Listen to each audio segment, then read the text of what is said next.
Hey everyone, it is me, Dukect, and I am back once again on your podcast, doing the Dukect Lounge podcast on your listening live on TalkShoe.com, or you are listening on my YouTube channel, my Blip, my Screw Attack, or whatever. You're here, you're listening, and I thank you for it. Thank you so much for listening to me, Duke C. Hey! All right, now let's get some things out of the way, people, because there are a lot of things. And I mean a lot of things to talk about. So let's get this thing started. All right. First things first, let's talk about the new and improved Xbox One, ladies and gentlemen. And this has been a big news. This is big, and this is something that happened a couple of days ago. And this is from basically because all the people were upset. People were pissed off on the Xbox One. People were just going off, they're sharing. I mean, Sony with their completely how the way they share games, what have you.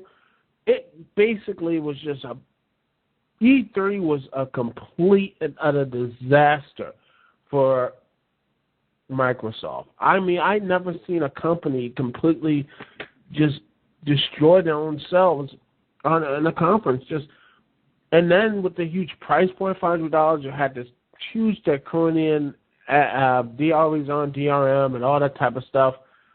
It was really looking bad for someone like myself who owned an Xbox and Xbox 360, and then, well, Xbox One, I just didn't like it at all. I didn't like the look. I didn't like the whole system or whatsoever. I just didn't like the whole thing, and I felt like they just bitch slapped me. And then you have, well, the one of the people who said, you don't like online, always online, you can always use a 360, which just pissed me off. But then something happened. Xbox chief Don Matrix says the Microsoft heard the outcry of the gamers, and they changed its policy. They changed it. And they say they're going to say you can play any disc-based game after one time system set up with the new Xbox One. You can play any disc-based game without ever connecting online again. There is no 24-hour connection requirement, and you can take your Xbox One anywhere you want and play your games just like on the 360. And then Microsoft also reversed this policy on the used game market as well. It says that used game let's see. All of that negative stuff about the used game market and all that type of stuff is now they says, quote, you can trade in, lend, resell, gift, rent, disc-based games just like you do today. There will be no limitations to using and sharing games. It will just work as it does today on the 360. Wow, what an about-face, ladies and gentlemen. An about-face, and we, the people,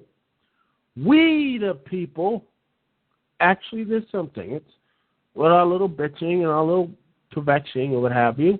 We actually caused a change. This huge change for a gaming company, which, let's be honest, gaming companies don't listen, but they did. They listened to the consumers. They listened to us, the people, and that is something we need to use this to change. Not only, I know this victory in the whole grand scheme of things and the world or what have you means, in gloss of important matters, and there are a lot of important matters in the world. This means nothing. But now it feels like we can, with this new media, with everything else, the negativity, we can affect change. And if we can change Microsoft's mind, we can change this company, a company that gaming companies usually do this and what have you. What chance? Hey, you might change your mind with how Nintendo doing the raw deal to Let's Players and reviewers who review Nintendo's and reviewing Nintendo content. We can actually start affecting change from that thing to actual real positive change. And in our country, and maybe something in political sense. Maybe, and that is somewhat happening slowly, but when we get this type of victory, we should do something. We, the people, have a voice, and we can master this. We can finally get some of these things, these draconian type ideas, and not only gaming, but in politics and all this type of stuff. Maybe we can get some of that, not removing it like that, like what Microsoft did, but at least get that attention, get that emotion. Like, yes, we can do this, and that to me is powerful, and I love that, and that to me is a good thing. This is great stuff, and I'm hopeful that this thing could really be something positive. But of course, there's still some problems. Backwards compatibility is one. And to me, both new consoles. I know the Wii U has backwards compatibility with the Wii games, but to me, they really missed the boat on GameCube games, which again I have. I probably have to keep my Wii when I do get the Wii U because I don't want to go get a GameCube and what have you. So I gotta have to play my Wii, get a Wii U just to play my Wii U games and what have you. So again, something I would, some backwards compatibility with that type of system. Because there are a lot of great games on the GameCube, would be just something I really want, continue to play. But hey, whatever. But you know what? Again, this is a victory for us, the people. And I don't want to just to whitewash this or what have you. This is something huge. This is something a lot of people. I know people are still mad over the Microsoft, but this is good. They changed a policy, a huge policy, and hopefully one day they actually, might take more of our ideas and maybe take away some of the things, the restrictions, and maybe even put in backwards compatibility or put in like a really good online. I mean, maybe not because Xbox Live is a great online service. I don't know, maybe do a redesign or make it less, or the Xbox One, and make it look like actually a decent console rather than that old Philips CDI clone. But, those are just crazy things. But hey, you know what? In this whole new world, maybe that stuff can happen. Anyway, that's it for that little topic right there. Coming up, I'm going to be talking a little WWE stuff. And most importantly, the McMahons and everything else. Ugh. The McMahons. Oh, boy. We'll be right back. We'll be right back right after this here on the Dukect Lounge. We'll be right back right after this.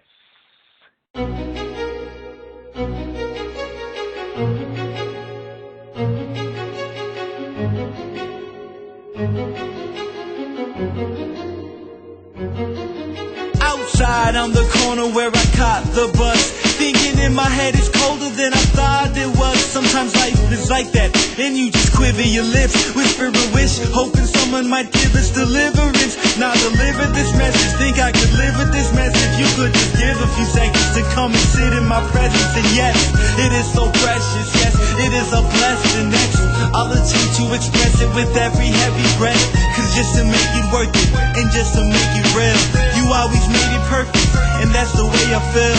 Sometimes we think too much, and we lose control, but it's not what you know, no, it's who you know. Days that will not end, I'm sure you've had them too, wishing you're still in bed, and yet we have to move. This is what passion do, this is what passion does.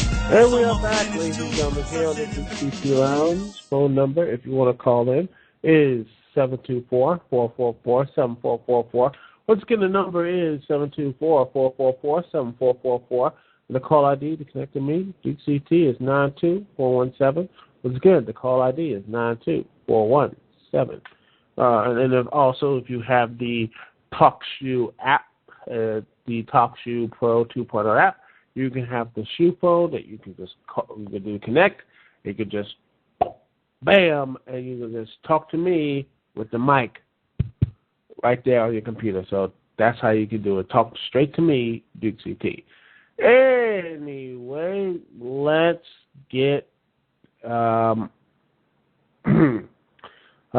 talking about the McMahons. Well, First, let's get this thing right on the way. I don't care for Curtis Axel, and I don't care about Triple H versus Curtis Axel. So, I mean, Triple H, he's good, but honestly, he's so bland and uninteresting. I'm sorry. The dude, he might be a good wrestler, but he is not. I mean, not deserving of Paul Heyman. He's just bland. And not even in a, I mean, there's nothing. I mean, his dad, I don't want to be mean, or anything else, but his, our nostalgia, blind, or whatever, but his dad has so much more charisma. His dad had so much more charisma than him. And it was just so much more, interesting, his dad, Mr. Perfect, what have you. And yeah, he's Joe. He is Hennig. Yeah, he's the son of Kurt Hennig, Joe Hennig. And the guy, to me, one of the best wrestlers never to win the WWF or WCW. I think it was even WCW. I don't know, but he was probably one of the best guys never to win the WWF title. I know he won the AWA World title, but no one seems to remember that. But yeah, it just seems to me, man. I mean, dude was just so. I like to be, even though I liked booing him as a kid, but but I always was entertained by him. And his son is just so nothing is there with Curtis Axel. It just looks so generic and uninteresting. I might not like Fandango or what have you, or whatever you want to call him, but the dude has a distinct look. And he looks like he's actually put it all in him, all in with Fandango and his gimmick. And it works for him. People like him. They like his theme, what have you, and I don't care for it. But that's the thing. I just, he's so over it. I think he's just keeping that title warm for Fandango when he comes back from that concussion. I feel that Curtis Axel, it would fade away into obscurity. Speaking of which, obscurity or what have you. I mean, Del Rio, I'll save that for later, rant, but I got to get back to my point to McMahon before I go off topic. The McMahons, I'm sorry, it's time to move on. Vince needs to go. Just put him in the backstage. I don't want him to go and do anything anymore.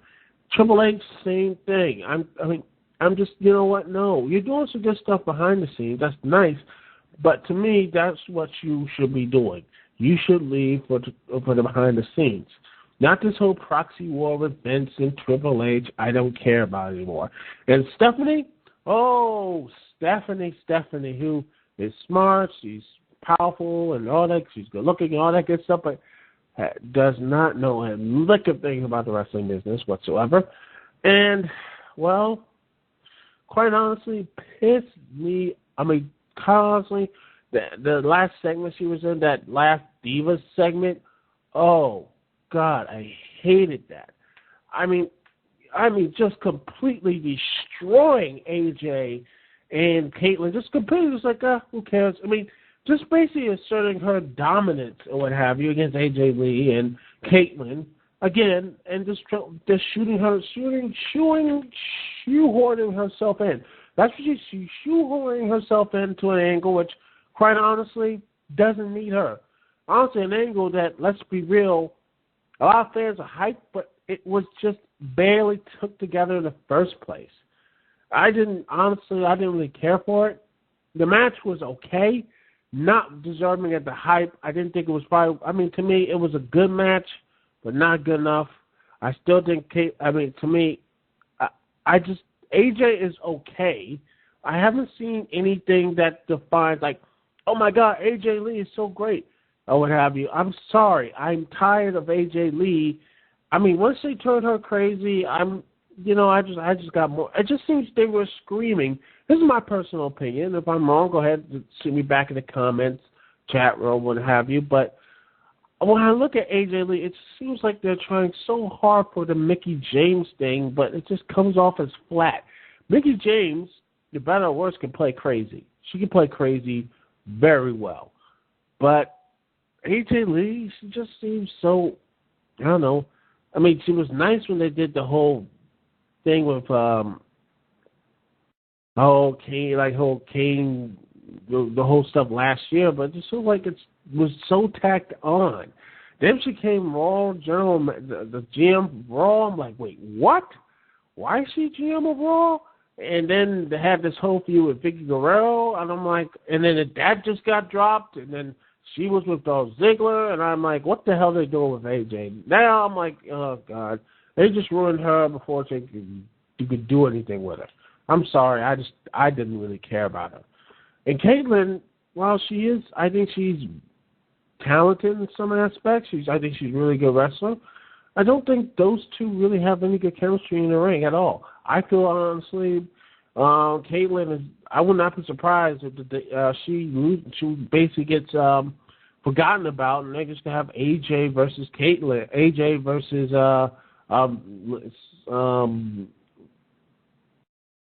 Stephanie McMahon in the next pay-per-view. That's the whole thing, and I don't care. But then again,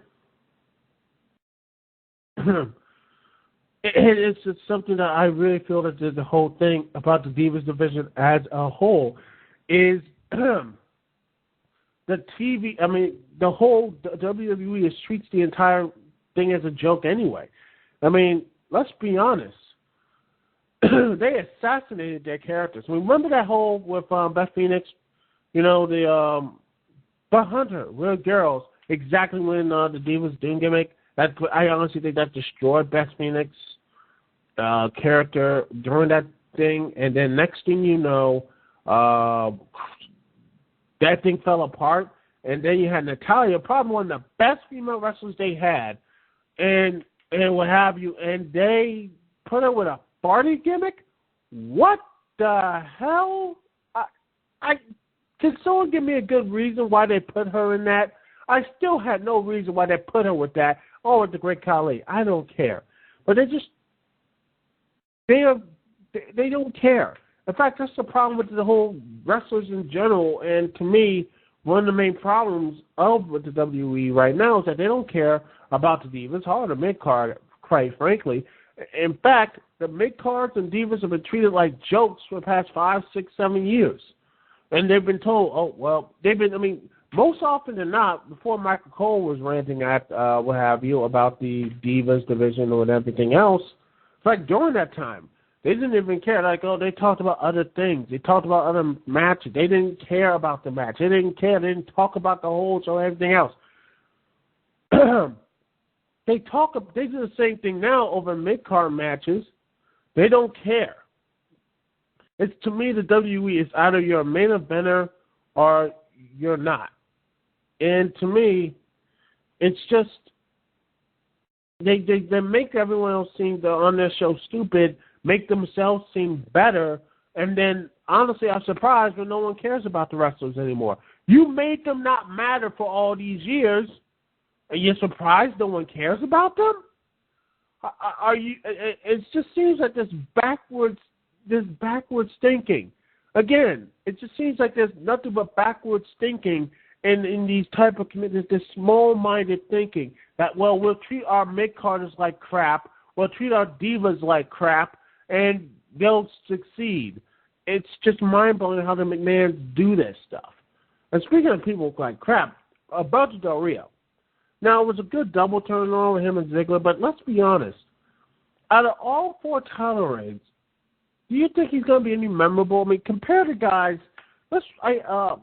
Compare the guys. I looked at a tweet. There was a Twitter before I went on the show, and I looked at this tweet, and I can't remember the guy made this tweet. He says, Del Rio has had 4 world title reigns, and yet he will not be as remembered as Jake Roberts, Jake the Snake Roberts, and Scott Hall, who had no title reigns whatsoever. Which is sad but true. I know I'm paraphrasing, I don't remember that quote, that tweet well, but that's the sad part. The WWE, unless you're John Cena in much less cases like CM Punk or what have you, nothing matters to them. It seems like there's no consequences. I feel like I'm talking about the same thing again, But again, there's no consequences. There's no one. When they build someone up to a championship, they just, they're usually our third wheel. They're not really the main part of the show. Like for majority part of CM Punk's title run, he wasn't even the main part of the show. He didn't main event a pay-per-view until Night of Champions. He never main evented a pay-per-view during his title run. That to me is just, until Night of Champions, you never get a main event slot. And John Cena versus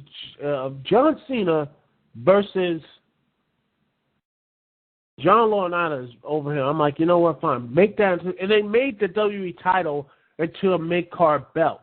Again, everything above John Cena, everything above the Golden Boy or whatever type of stuff they do. This is a problem. Hell, this is the reason why that they tried so hard with Sheamus. Last year, the 18 seconds thing, which was probably was supposed to get over Sheamus, but guess what happened? Daniel Bryan went over so far, so up there, and what have you. Sheamus came, so it was like Sheamus was getting booed. Hell, even cities that aren't really smart cities, or whatever you want to call them, he was getting, lukewarm receptions, and then Daniel Bryan came out there, people were cheering yes, yes, yes, yes to, and it's like, they had to get him away from Daniel Bryan immensely and had to do the whole Del Rio versus Sheamus feud. About 10, and those matches were completely forgettable and not worth it. I'm sorry, they were. And it just seems that they just don't, and again, I just keep going back to this, is that the WWE, nothing matters in the WWE. Nothing, no one cares, and it frustrates me. They get these free passes. Those fans' faces get free passes to them, and they say, this, that, just wait and see. When by like a wait and see, but 9 times out of 10, it's going to be crap. And it's going to be crap, but you keep hoping and wishing, and yet it isn't. Hell, people say Ryback's going to turn heel and face Johnson. I'm like, this is not going to happen. People are like, no, it's going to happen. It did. When I hear news that Daniel Bryan's going to turn heel, join the Shield or have you, and face Cena for the WWE title, people are like, Johnson, they wouldn't do that. That's too stupid. That makes no sense. Trust me, it will. And you're going to be like, man, why are they doing this? Why? Why? Because, let's be real, they don't care. The WWE only cares about is they're bland. They are completely and utterly bland. No one cares. They have this, and it's funny, when TNA does something stupid or anything else, they get completely called on and say the worst come in the world, what have you. But what WWE does, something really stupid, you get a lot of defenders come out saying, well, you have to wait and see. And trust me, I bash TNA a lot. I bash all the other I'm an equal opportunity basher.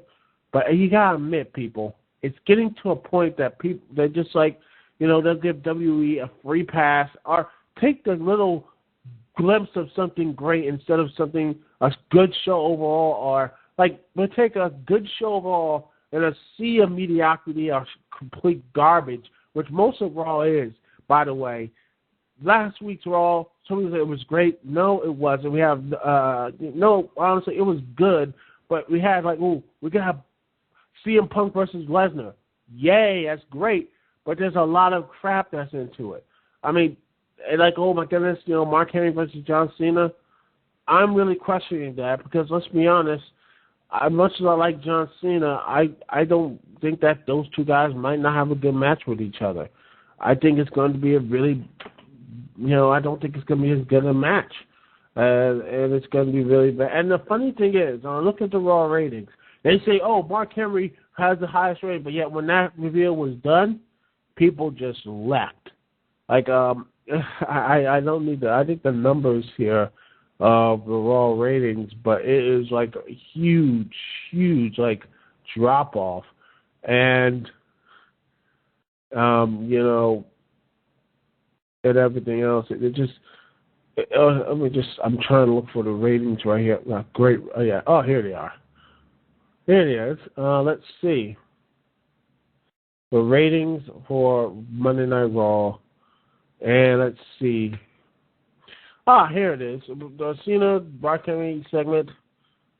But it's got Strong Spirit getting 738,000 viewers. But yet after that Mark Henry's backstage heel interview, lost over 953,000 viewers. So it might have gotten a big segment, but afterwards people left. I don't blame Chris Jericho and Heath Slater. I think people are like, oh God, we're going to have Mark Henry versus John Cena. That was the thing. Because, as much as people love Mark Henry, as much people love Cena or whatever, they're like, oh, those two are not going to have a good enough match. And people are saying, yeah, it's great. Mark Henry and everything else is new heel stuff. But let's be real. Mark Henry's like in his 40s right now, man. He has a good run. Good run of him doing all that type of stuff. But to me, it's time for him to move on. Him, Kane, Big Show, a lot of these guys, these top-heavy main event guys, they need to go and they need to move on because there's a lot of other main eventers that need to be there.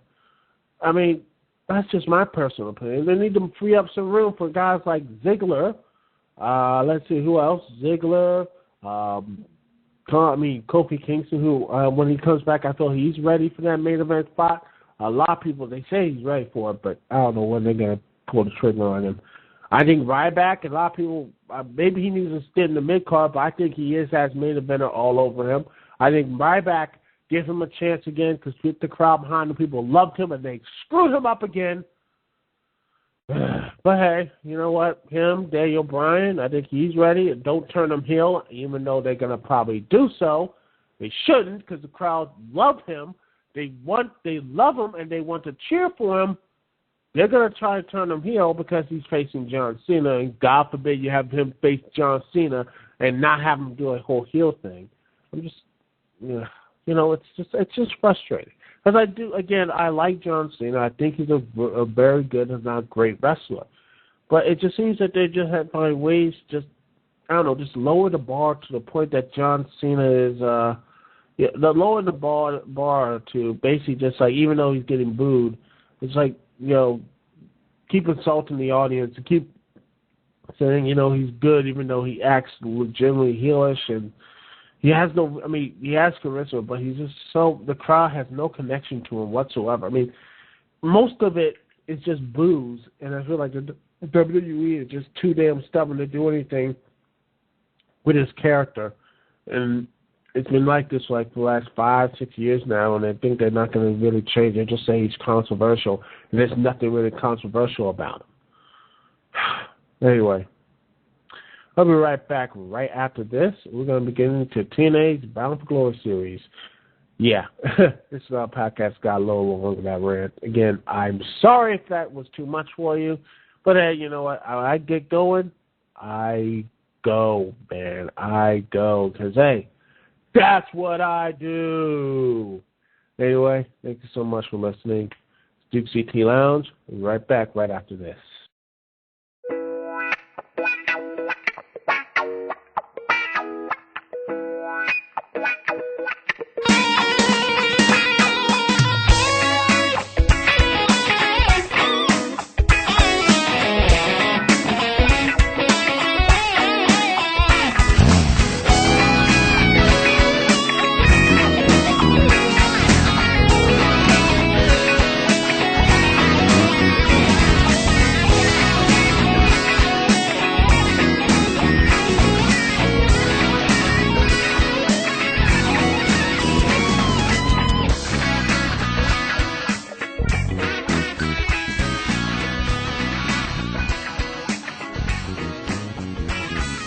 And we are back live, ladies and gentlemen, here on the Dukect Lounge. Phone number is 724-444-7444. Another number is, once again, 724-444-7444. 4. Call ID to connect to me, DCT, is 92417. The call ID is 92417. Now, let's see. Ladies and gentlemen, boys and girls, it is now time to talk about the Bound for Glory series. And ladies and gentlemen, there are, you know what, most of it, the series matches were good. The only good match in my eyes was Joe and AJ, but that got a time limit draw, which again pissed me off. But you know, it just feels like, again, I feel terrible because I hate draws, even though it's like you have to protect them. But you know what? I'm sorry. They don't face them each other. Eventually, they're going to have to face in a tournament, fine. But let's be real here. If you're going to have a match, let them have a clear winner. Have a clear winner. Or at least get something people want to go and pay for. That's just my thing. I would say, honestly, to have AJ take on Kazarian and, I don't know, just Joe and Madness, I don't know, something. It'll be interesting. You know, something else.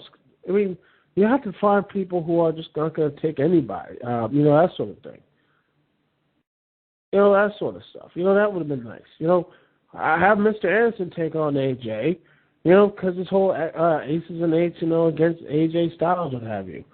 You know, that sort of thing. I don't know. It just frustrates me when you have to do with draws in professional wrestling or draws in any type of sport, you know? It just really pissed me off. But the match was good, though. But, you know, hopefully they'll, you know, have more good stuff. But later down the road. But I did like the fact, if not love, the fact that Madness is in the lead with a nice 10 points. So that's good on Magnus and everything else. So, again, I really am happy for that. Also, another thing about Glory Series, I really think it's good. I mean, Jay Bradley covering against Austin Aries. I thought that was really good, and I liked the match a bit. I mean, Jay Bradley was a bit slow, but, I mean, it contrasts the styles. I really hope they have more of that. I want Jay Bradley to continue to win. I want Jay Bradley to get at least, you know, top 6 or top 5, just barely missing, what have you. And as AJ, I think AJ should go on and win the tournament and become champion, but eventually realizes he can't do it by himself or what have you. You know, hopefully over this tournament, even though that promo he did give was actually pretty good, I just hope that he does turn back to the Angels, because if he doesn't, it just seems to me he's just doing into his, just basically being emo and depressed just for the hell of it. That to me is really, really what he needs to do, that sort of thing. Eventually try to do the right. Hopefully he does come back to the side of the Angels. That's my personal opinion. Again, I could be wrong. Anyway, another thing that TNA talked last night was the main event Mafia. Of course, Angle was there as the new guy. Had no problems with that. They'll have the main event Mafia Angles. I hope they get some new people in there. Hopefully Crimson. I want Crimson in there. I want Matt Morgan in there. I want an X Division guy in there. Maybe Chris Sabin. I don't know. Somebody get the young guy over, which would be great. But you never know with TNA, especially with the spoilers I accidentally read, which I won't be getting into. I'd like to say they're very interesting. Very interesting indeed. Anyway, that is it from me, Duke CT. Thank you so much for listening here on the Duke CT Lounge. I want to thank y'all so much for listening. I'll be here next week. I'll be right this time, 10 p.m. Eastern Standard Time next week. It will be 10 p.m. Eastern Standard Time.